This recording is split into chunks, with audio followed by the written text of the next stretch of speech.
what is the worst movie you've ever seen?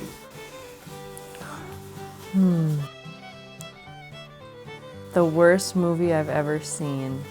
Oh, okay. Mom, don't react negatively to this, but The Incredible Mr. Limpet. And it's not even close. The worst movie. Oh, Incredible Mr. Limpet? Is that the answer?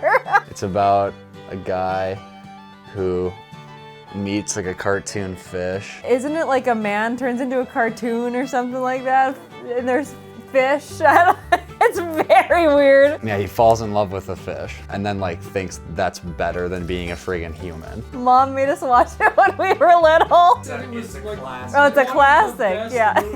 I still think it is. What?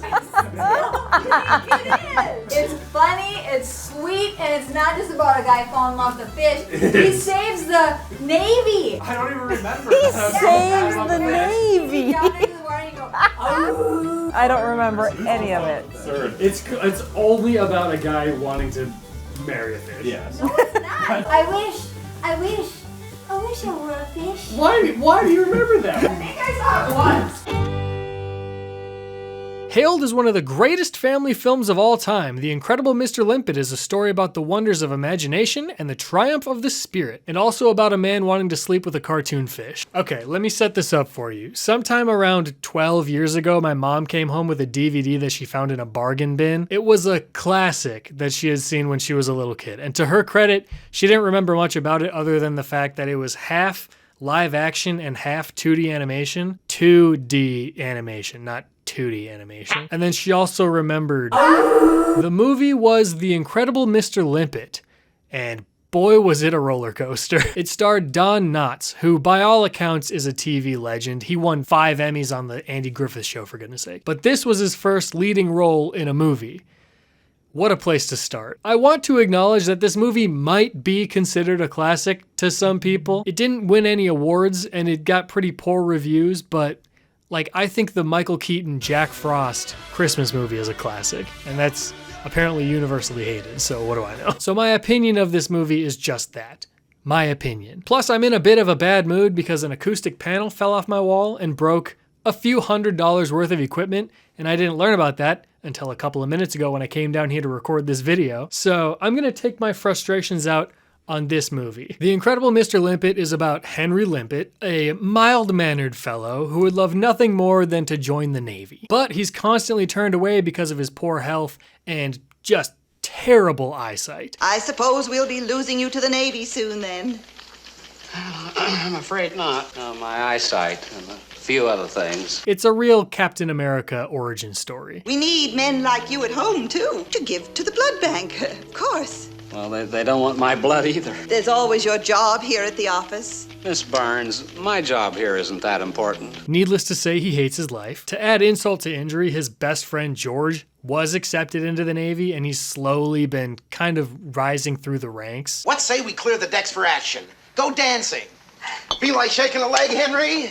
Oh, no thanks, George. Why don't we all go over to the university tomorrow for Professor Hoffmeyer's lecture? He's going to talk about the mating habits of the shellfish. It's a little risque.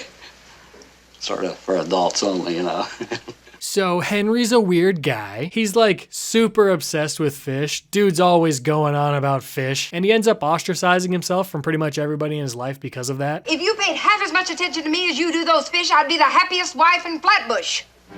Dear, it's just that fish are so bright and cheerful. So beautiful. Look at him, George. Always drawing into his shell, going off into his fish world. I don't like that, Henry. Don't like that one bit. So Henry kind of implies that he hopes a nuclear war wipes out all of mankind, so then there will only be fish left. Well, with the war in Europe and new weapons being invented all the time, why, what if men were actually foolish enough to destroy themselves completely?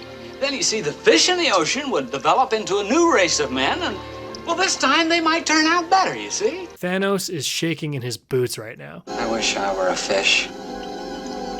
Fish have a better life than people. Henry, I'm sorry you feel that way. Yeah, we've got it pretty rough sometimes. Why, with crime and disease and Adam Conover and war. But we also have banana splits and zip lines. So fish can suck it, quite honestly. The fish is free to roam around the sea and look for love wherever he can find it. He flirts with every lady fish as she goes swimming by. And if she gives her tail a swish and winks a fishy eye, a minnow all at once can be a whale of a guy. Excuse me, bro, aren't you married? Why are you so jealous of how fish can just like swim around and find love or whatever? You're literally married. Way out of your league, mind you. It's not like Henry is necessarily having a bunch of girl problems. He's got a wife, and maybe your wife would be a little warmer to you if you'd stop making f me eyes at the fish tank. So here's where things start to get really weird, all right? Henry, his wife, and George, they all three go to the ocean, and Henry is staring at the fish in the water, of course, probably thinking some very unsavory thoughts, given what we know about him so far. And he's so enthralled that he falls off the deck into the ocean. So everyone is panicking because, twist, Henry doesn't even know how to swim. The man who wants to live amongst the sea creatures can't even tread water, for goodness sake. So George tries to save him, no luck. This police officer puts in a lot of effort, true hero status, but to no avail. Henry just keeps sinking to the bottom of the ocean, and then he transforms, somehow, into a gosh darn cartoon fish. What and why? I'm so confused. George. No. Now, Bessie, we better get going home now. He literally just fell into the water, like 30 seconds ago, max. And they're already like, well, that's too bad. Anywho, pack her up, boys. This one's over. You want us to call the dive team? Or get you a snorkel or something? Nah, we're good. Just gonna head out. All right, have a good day, folks. So Henry swims around for a little while, completely unfazed by the fact that he's a fish now. Doesn't even try to figure out what's going on. Eventually, he discovers that he has some wacky, like, sonic powers or something now. Oh. So not only is he a fish, but he is a super fish. This is a good movie. It's me. That's what I look like. I'm not a bad-looking fish at that. Really a pretty unique specimen. Matter of fact, I'm kinda sexy. Damn, boy, I'm about to make me act up. Well, just as he's about to go all X-rated on his dorsal fin, he notices another fish who's caught on a fisherman's line. So he rushes over there to save her, and wouldn't you know it, she's sexy too. Are you all right? Oh, yes. Thank you. It was very nice of you. And very clever.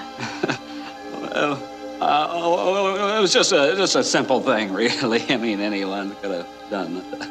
Well, I think you're wonderful. Say, does that mean that you are gonna let me hit? I like you very, very much. Is that right? Well, golly. By the way, my name is Limpet. Henry. Dude went from limpet to stiff it. Gives a whole new meaning to the phrase sleeping with the fishes. All right, Limpet. Shall we go? Go? Go where? Why, to the spawning grounds. Henry, I thought you were a fish, not a dog. My guy's trying to eat that sushi raw. Okay, I'll... No more gross fish sex puns. Definitely not a sentence I thought I would ever say, but here we are. So keep in mind that Henry is definitely thinking about a little fish bone. Sorry. But he's only been a fish for what? A couple hours at this point, at the most? He's been a human man for like 40 years. He should not be considering having sex with a fish. Call me old-fashioned, but Henry, you shouldn't want to bang a fish, man. This isn't even in the gray area of like a mermaid or something. This is a full-on fish. This is like going at it with a carp. You want to get down and dirty with the tuna? Come on, Henry. Come on, Henry. And you know that this isn't just a new thing because he's got a fish brain now, you know? Like, all of a sudden he has instincts of a fish. No, he's wanted to do this for a long time. The writing has been on the wall. See, I have to tell you that, well, I'm married. Oh, that. Shall we go? You mean it doesn't make any difference to you? Well, I don't see why it should. Say, do you run off to those spawning grounds with every Tom, Dick, and fish that comes along? Oh, no. You see, up until now, I've been too young. Yes, of course, I understand.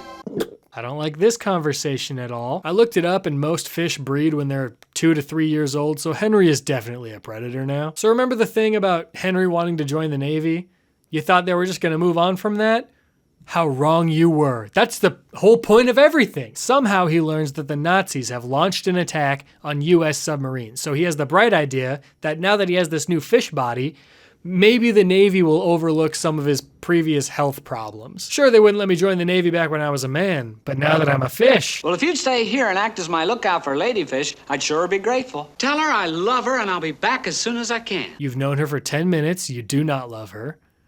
Also, she's a fish. So Henry's a fish now. He wants to join the Navy, but he's a gosh darn fish. That's not gonna work, is what an idiot would say. Because after just a grueling 20 minutes of agonizingly slow 1960s movie pacing, the Navy actually lets him join. He does have a pretty decent proposal though, so check this out. He swims around underwater, finds Nazi submarines that the US boats can't see with their sensors, and signals where they are to the US ships so that we can bomb them. Direct hit. What is going on? Now the Nazis are trying to kill Henry because he's taken out all their boats, and in case you forgot, I just need to reiterate, one of the greatest family films of all time. And boy, it just keeps getting weirder. Henry knows how much of an asset he is to the Navy, so he more or less blackmails them into giving him lieutenant status and then sending his salary to his wife. When was Henry ever in the Navy? You better get a grip on yourself, Bessie. He's in the Navy right now. George, there's something very fishy about this. All right, folks, that's a wrap. Thank you so much for coming. I'll see you again next time. Oh, if Bessie could see me now, the spearhead of the spearhead. This might make me a national hero. He's the pride of the Navy and the salt of the sea. You can tell he's a hero all the way. He's the one who will lead us on to victory. He's the super-doodle dandy of the USA. It's a great celebration like the 4th of July. They declare it a legal holiday.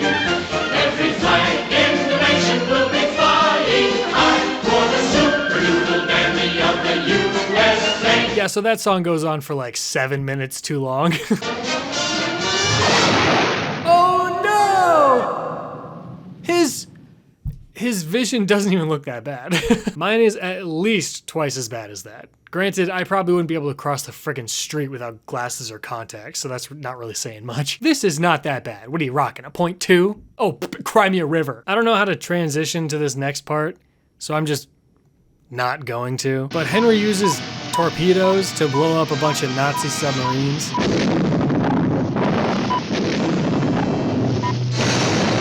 And I'm no expert, but I did watch that one Mark Rober video, so I know that these underwater explosions would definitely have killed him.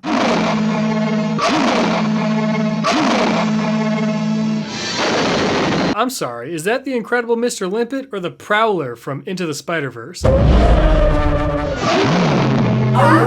I suppose that was the climax of the film, because now it's starting to wind down, and Henry decides that he should take his new fish girlfriend to meet his wife. Not sure if he's looking for a little menage a trois, but we all know Henry a freak. I'll never leave you, and I hope you'll never leave me.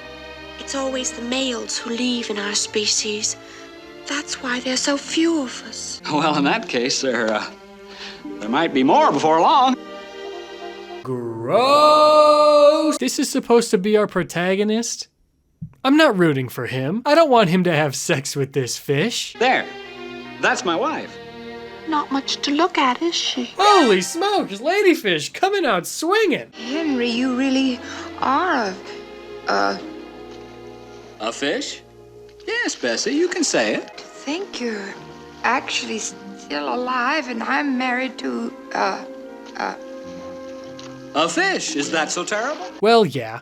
Not really much benefit to being married to a fish. So they say their heartfelt goodbyes. Henry gives George permission to hook up with his wife. And he goes on to live out the rest of his life as a fish. One of the greatest family films of all time. I have no idea if I did this movie justice on just how bizarre it really is, or how boring. Holy smokes, half of the runtime is just awkward pauses and mumbling. Honestly, 2 out of 10. Guess what I'd rather watch? I saw that they were actually thinking about remaking this movie in the 90s with Jim Carrey as the lead role, and they apparently spent $10 million just on test animation and stuff, but they decided to scrap the idea altogether after they saw how just terrible it was gonna look. Then just a few years ago, they considered doing another remake. What in the hell? Thank God this didn't happen. So there you go. The Incredible Mr. Limpet. I've wanted to talk about this in some capacity for a long time now, and now that I have, kind of wish I'd covered something else this week. I don't mean to be cynical. I never want to be cynical. That's so overdone and corny in commentary. So let me just put like a positive spin on it. Oh, it's one of the greatest family films of all time. Definitely go watch it. And maybe if they do go forward with a remake at some point, I would love to be a part of it. Even if it's just like a little part. I want to be in the remake. Anywho, the links to my social medias are in the description. I kind of have to say that as a YouTuber, but I would actually encourage you to stop using social media. If you could take one thing away from this, just delete your Twitter. But if you're gonna stick around, you might as well follow me while you're here. There's also a link to my Patreon. Speaking of which, those that are listed here are in the top tier on there. And just a reminder that Alex sucks, in case you missed that earlier. Thank you so much for liking and subscribing and leaving a wholesome comment. All right, that's all I got for you this time. I'll talk to you again very soon. Goodbye.